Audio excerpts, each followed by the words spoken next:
All right, we're back at you with the Baylor postgame.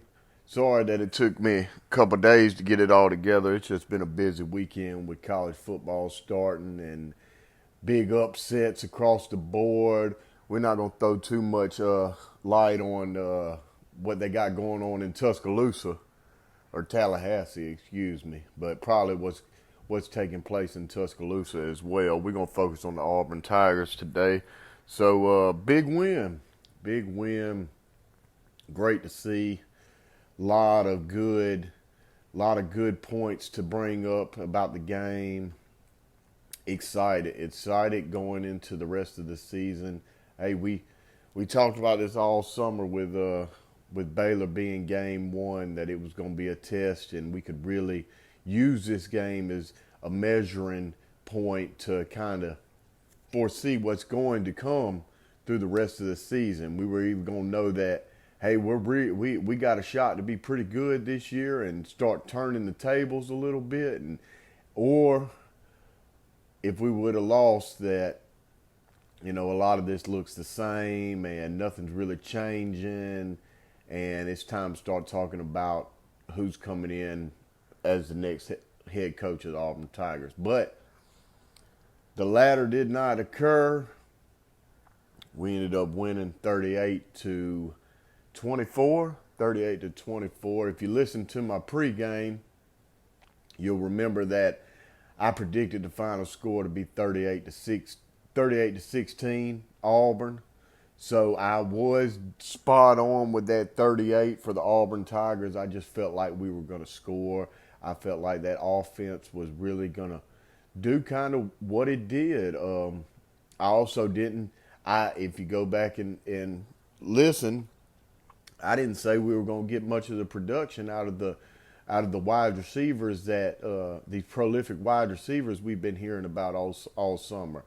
I kind of had a feeling that just like we've been hearing about them, Baylor's been hearing about them. And one thing about it, they're probably not going to let them beat us. We're going to have to find a way to let what probably wasn't our greatest strength coming into the season. They were going to force us to win through those ways, and I think we stepped up to the plate. We answered a lot of questions in those areas. I do not think it is a concern, just like I mentioned on the pregame, that we didn't get a lot out of the wide receiver room. Hey, Baylor played two high safeties. They sat those linebackers in the flats, and they refused to let us beat them over the top. And so we took what they gave us, which was a light box, and we ran the football on them with that big offensive line. We blew them off the ball throughout the game, the entire game, and we ran the ball. It started on the 96-yard touchdown drive. Jackson Arnold led us on to take the original lead 7-3, and it just seemed like after that drive, and I want to say we went seven consecutive drives with after that without going 3 and out and crossing the 50.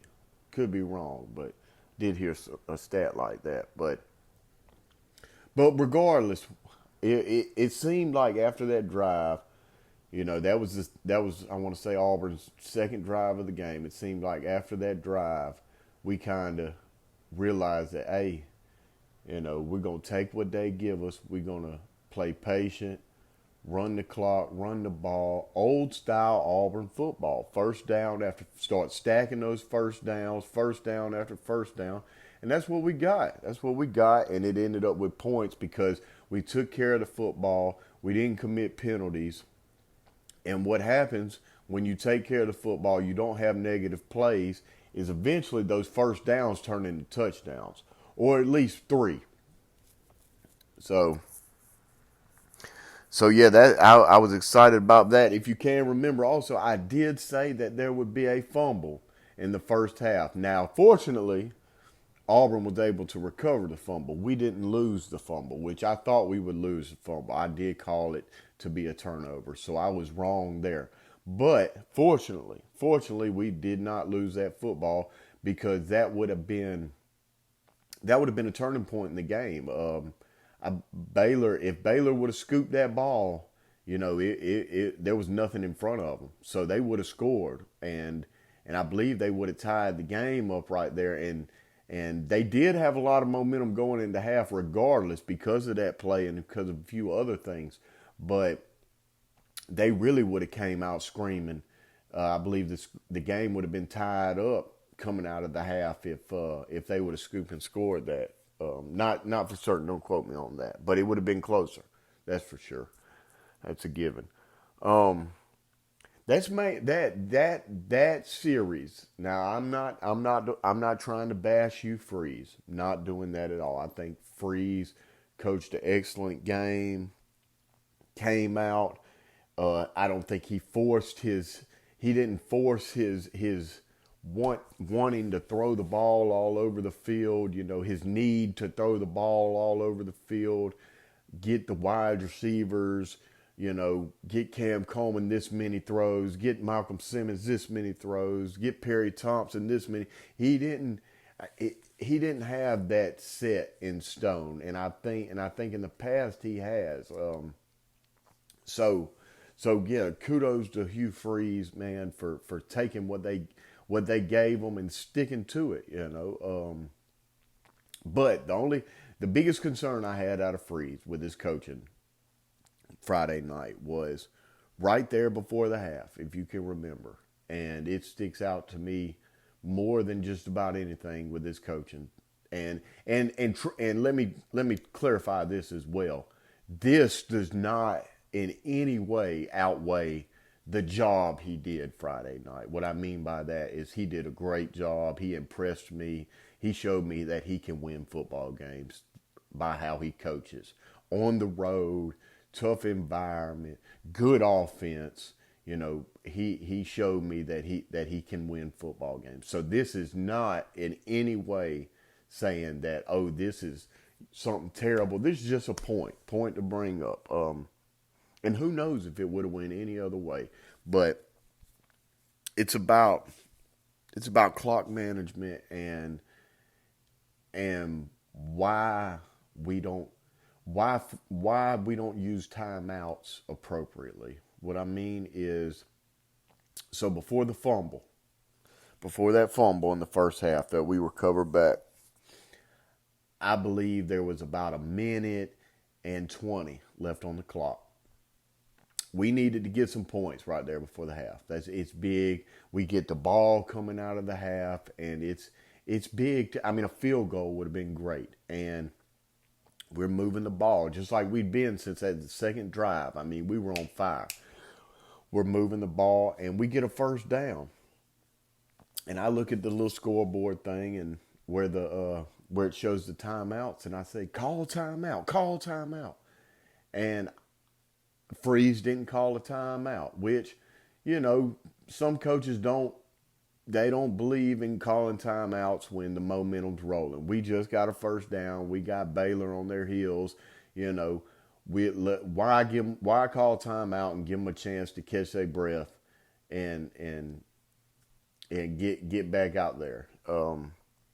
But the reason you call timeout right there, Freeze, is because, you still had a lot of time left on the clock, 1:20. That's a lot of time at the end of the half. You got all three timeouts, but you don't want to feel rushed there at the end.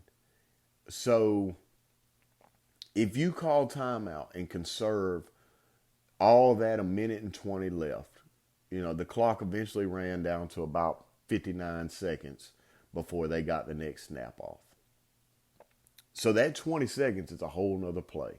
Or two, to tell you the truth, depending on how you use the rest of those timeouts.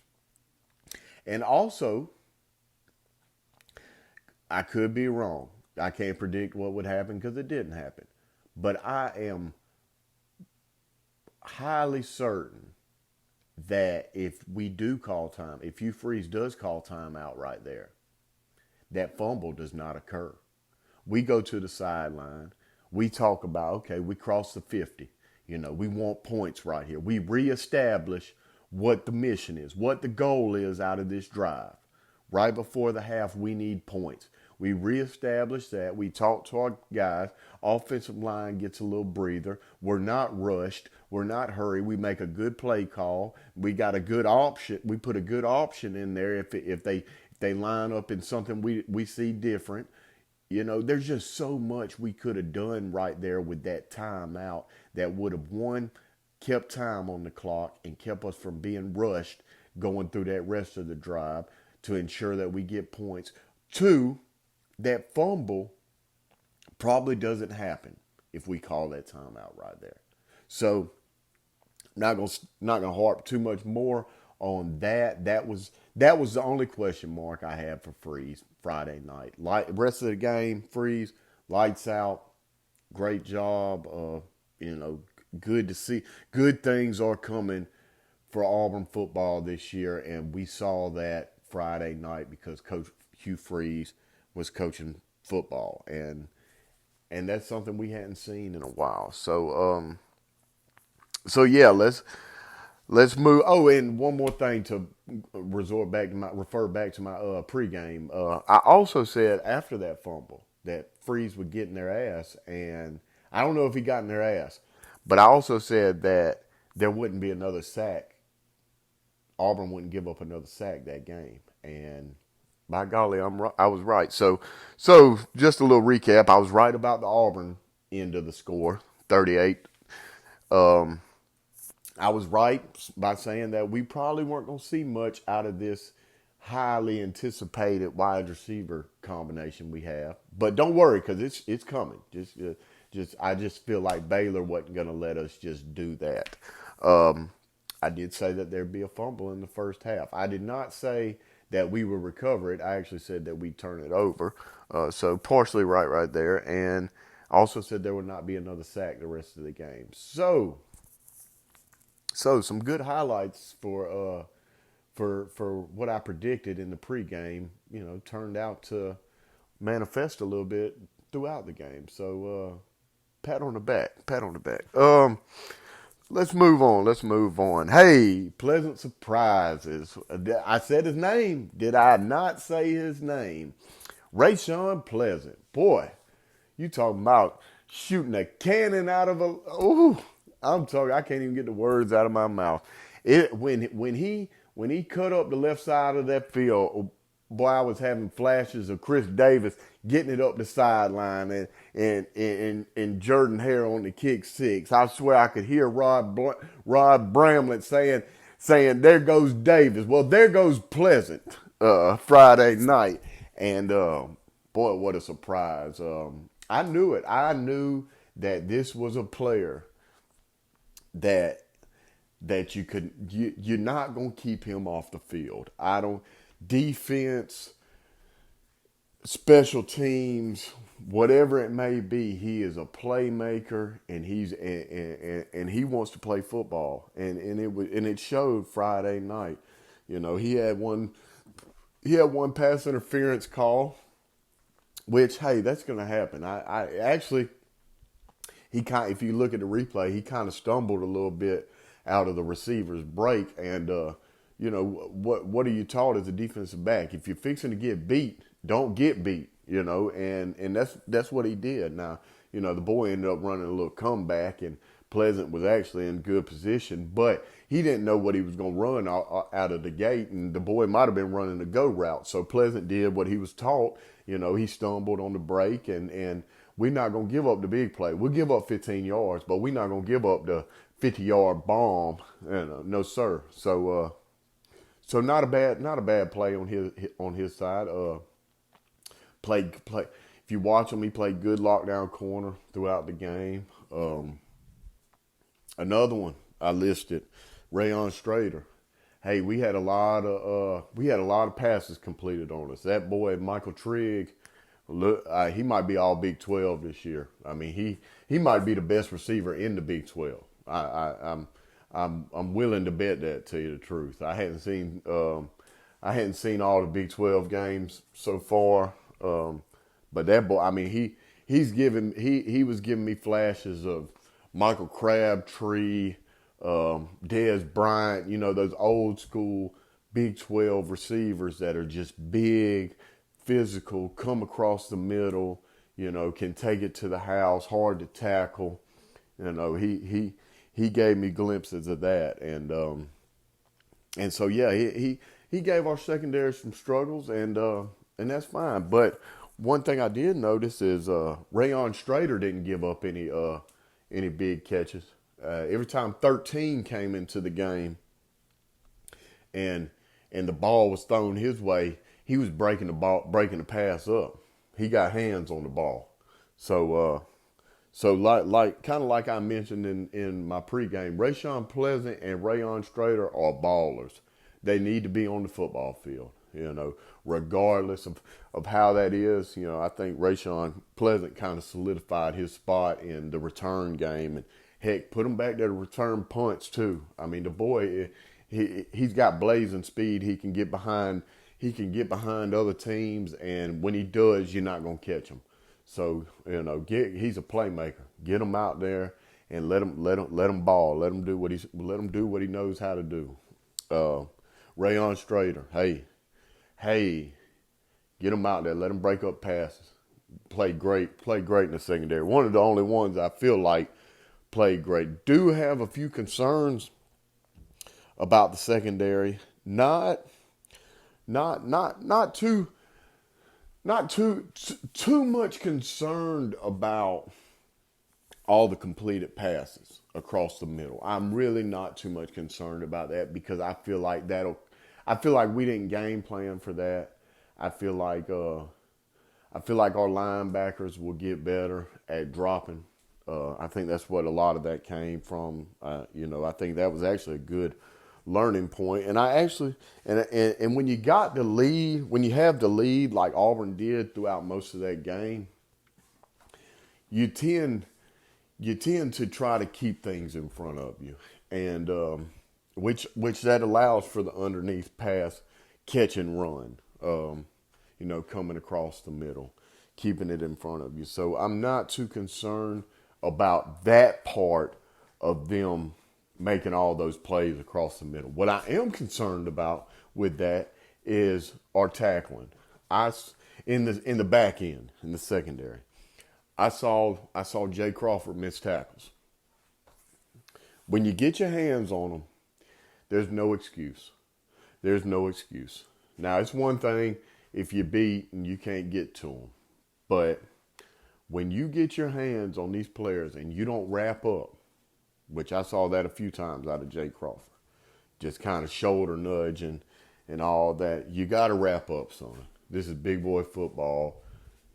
Everybody ain't going down when you nudge them. They might for the next 2 weeks when we play Ball State and South Alabama. Them boys might fall down when you throw your shoulder into them. But when we start getting into the thick of things, Texas A&M, Oklahoma, Georgia, Missouri, you got to bring those arms, son. And if you can't, I think we got other people who will. I'll tell you the truth. So it's not a matter of, when you bring your arms, it's not a matter of lack of talent. It's a mindset. It's almost a laziness. Why should I bring my arms? Can I just take them down by just thumping them? Well, no, not in big time college football. I don't believe so. Not in one-on-one tackling. I don't believe so. So yeah, Jay Crawford, you missed some tackles. We gotta tighten that up.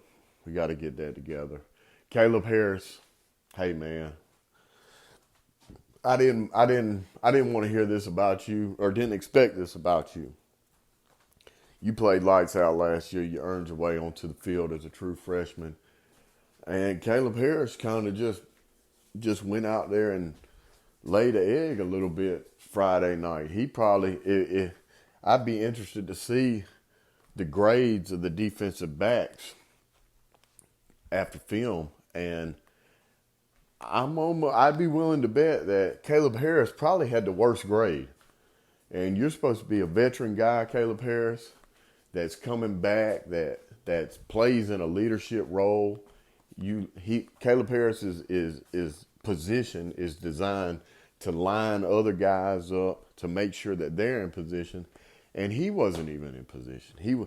He missed tackles. He got beat.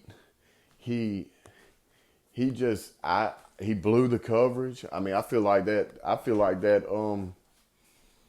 play. Correct me if I'm wrong. It might have been Sylvester Smith, but that play when they scored the touchdown, that was blown coverage at the safety position. Nobody stood. Nobody was back there. It's not the corner's fault. Corner had a man. So, yeah, not writing Caleb Harris away. I'm not. Don't think that by any means. I got a lot of expectations and know he's got a lot of good potential and great upside out there. Not writing him away whatsoever. But hopefully this is a learning point for Caleb Harris, and to stay on the field, he's got to blossom. There's got to be a step. We talked about it in the pregame. There's got to be a step from freshman to sophomore. Got to be. Big step. And the step ain't backwards. I can tell you that now. So, you want to keep playing Caleb Harris. If he wants to keep playing, he's got to take that step forward. And we got a lot of season left. That was just first game. But I want to see Caleb Harris put some good things on film. Some things that I know he could do. Kay and Lee, I think he played good. I think he played well. Sylvester Smith, I think he did what he played hard. He missed a couple tackles, and that's just that's the big point, that as a group in the secondary, I think the grade was probably low. The tackling grade was probably low as a group for the secondary, and it's something that's got to be addressed, and it's got to be improved going into these next two games, and really going into that stretch where we go to Norman and go to College Station and come back to Auburn to play the Georgia Bulldogs. Really has to be addressed. Not gonna harp too much. Defensive line looked outstanding. Hey, did y'all see Amaris Williams blowing people up, blowing big offensive linemen 5-6 yards back into the backfield and sacking the quarterback? We got to get a little injury report on Amaris. I know he came off the field a little nicked up. I think it was just a cramp, but I hadn't heard much yet. We got to see what's going on with Amaris. But I'm excited to see 10 out there. I think he was disappointed he didn't play as much last year as a true freshman, 5-star true freshman out of Florida. And I think he was kind of upset about that. But hey, I mean, he looks big. He jumped in the transfer portal for a minute after the season, and that's where I think that dissatisfaction of not being on the field that much last year came in. But something changed his mind, and I think he saw what Freeze was building here, and that it's special. And he decided to pull his name out of the portal, and boy, I'm glad he did, because he's gonna make some plays for that orange and blue this year. I'll tell you that much. So, good game by Amaris Williams. Keldrick Falk, you did what I thought you would do. Excited about Chris Murray, 3, transfer from Sam Houston State. He did good. Defensive line rotated, and which is what I expected, and they all played well. Big block. They couldn't block you. I think they called the guy on you for holding about 2 different times because he can't block you. So those guys looked fresh the whole game, and that comes from the rotation. So defensive line, I'm pleased with them. Linebackers, fairly pleased with them.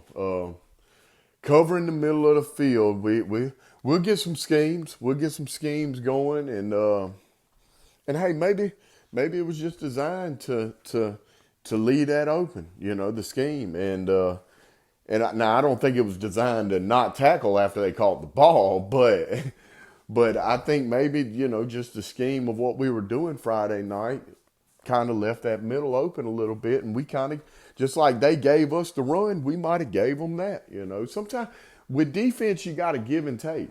And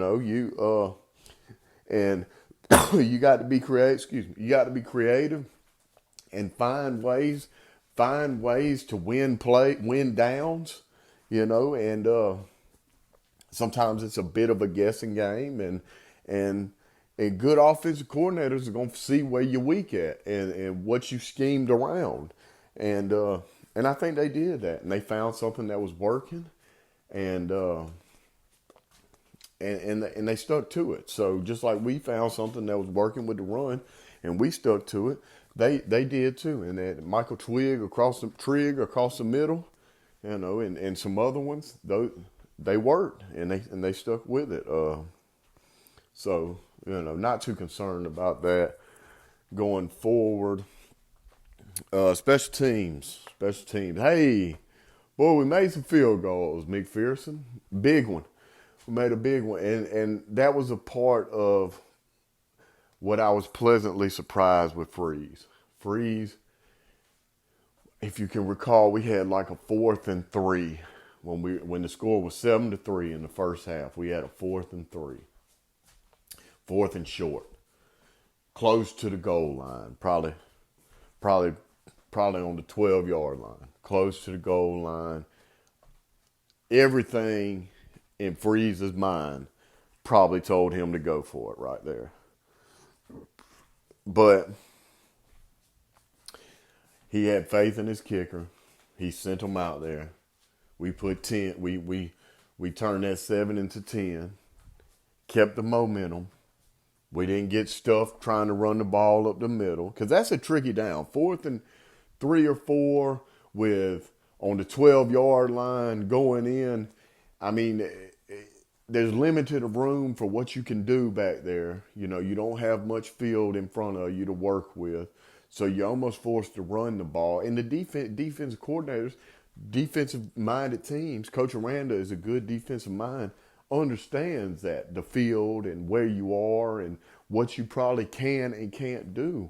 And there's no doubt in my mind that they would have stacked that box and either tried to force us to pass the ball, which would have made it a bang-bang type throw, because they would have brought some heat. They're not going to let Jackson Arnold just sit back there in that type of situation. And who knows, good throw, errant throw, whatever. You're kind of flirting with giving them a lot of momentum back early in that football game if you go out there and get stuffed on a run or try to throw the ball and it's not there.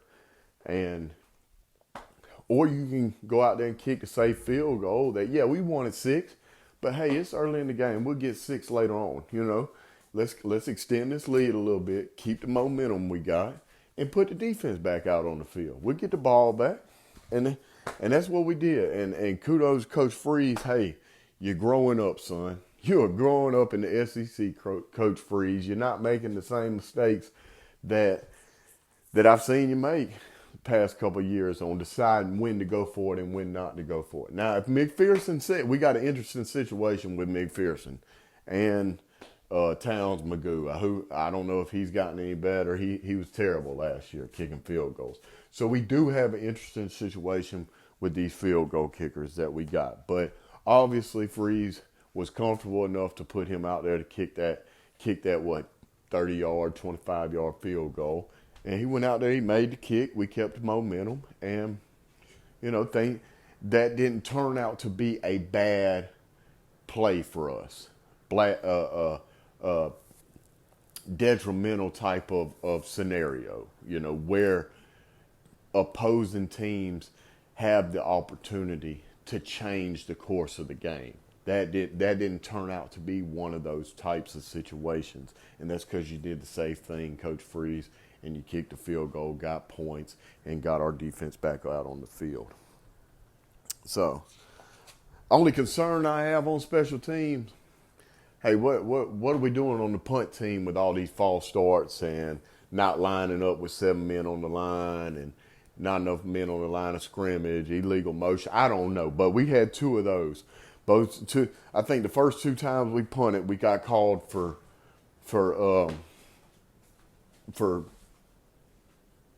false starts and illegal procedure type penalties.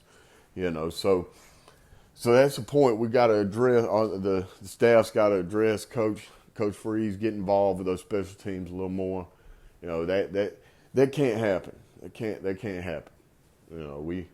We need to punt the ball and all that needs to run smooth.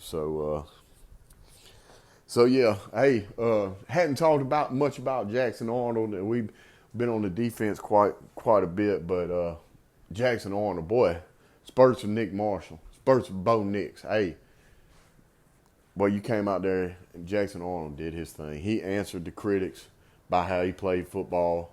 They talked about all season how he lost his confidence at Oklahoma, and when you lose your confidence as a quarterback, then all bets are off. That's all they had to say about Jackson Arnold, is how he lost his confidence. Well, he looked pretty confident dancing in the end zone 3 or 4 times Friday night, in my opinion. So and this is only going to continue to build it. We have yet to see what Jackson I'm so excited to see Jackson Arnold blossom as an Auburn Tiger, as a quarterback. I mean, this is only the beginning. We saw what he can do with his legs. We saw good decision making. Jackson Arnold did not turn the ball over. He did not force the ball. He looked smooth. No penalties, as far as delay a game, as far as having to call timeout because the play wasn't right. Nothing. I mean, he was locked in. He was confident, and he took that first drive that didn't go very well, that had Auburn fans saying, "Oh Lord, this looks like the same story. New Year, same story." He took that and he answered. He took the fumble and he didn't let that shake him up, and he played good, solid quarterback play Friday night. It's very encouraging going into the season to see Jackson Arnold play like he did Friday night. Made a big little timing route to Horatio Fields. I like that. Put a lot of zip on the ball. We're going to see Jackson Arnold sling that ball around. You can believe that. It ain't all running.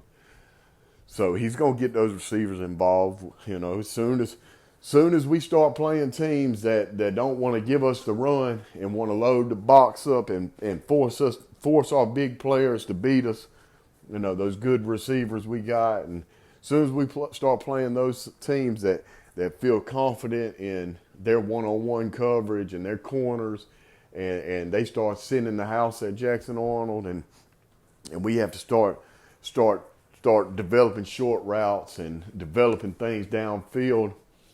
You're gonna see Jackson Arnold throw the ball. It's coming. Don't you worry. So yeah, pleased with Jackson Arnold. Excited. I think the team's excited about him. The guys looked like they had fun Friday night, which is a big plus, because I hadn't seen Auburn teams look like they had much fun in a while, probably since Bo Nix was there. So lot of team. The team, they look balled in. Cam Coleman, Singleton. These are leaders on the team. These are big name players, probably going to go to the NFL, and they didn't get much action Friday night. But you didn't see them moping. You didn't see them upset. You saw them excited that they were winning. You saw them having fun, and that's good sign. That's signs that Freeze is doing some things right, that they're balled in, and that they want to win for one another. They don't want to just win for the stats that they get. No, they want to win for Auburn, and they want to win for one another, and that is very encouraging to see right now at the beginning of the year. So moving forward, not going to look too much ahead, but we got Ball State and Louisiana and South Alabama next 2 weeks in Auburn. We back in Auburn. those games, they should be cakewalks. A lot of players should get a lot of reps. A lot of young guys should see the field, gain some experience, get them in there, let them learn. Maybe put Deuce out there, let Deuce cook a little bit. I know he wants to see the field some. Ashton, let's see what Ashton Daniels can do. So stay healthy. That's a big point for the next 2 weeks. Stay healthy. Get a lot of players in there. Let them feel what it feels to be on that field on Saturdays, and then we should head into Norman, Oklahoma 3-0 with a big one against the Sooners, and hey, I'm excited. I'm excited moving forward, and what a weekend to be an Auburn Tiger. Not to mention Gus Malzahn. Gus Malzahn, doing his magic against the Tide once again. It's been a great weekend to be an Auburn Tiger. Long time coming, and man, it's only the beginning. I think we got something special this year. I'm excited to see more, and thanks for listening, man. War Damn Eagle in this bitch.